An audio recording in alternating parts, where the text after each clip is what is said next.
देखो अस्सलाम वालेकुम। वालेकुम अस्सलाम।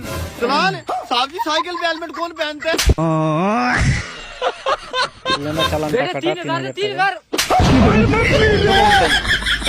क्या होता है ये? गए कहाँ?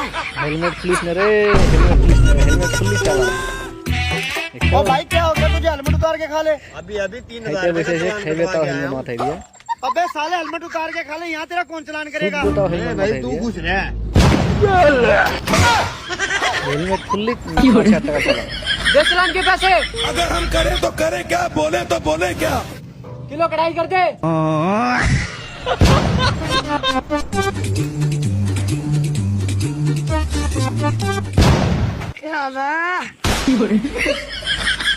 साहब जी देखो अपनी चीज का हेलमेट चलान माथे कर जैसे दिया। देखे तो चालान कर से जान है तो जहान है, हेलमेट नहीं तो 3,000 का चालान चलान कर है। ले कौन रखी है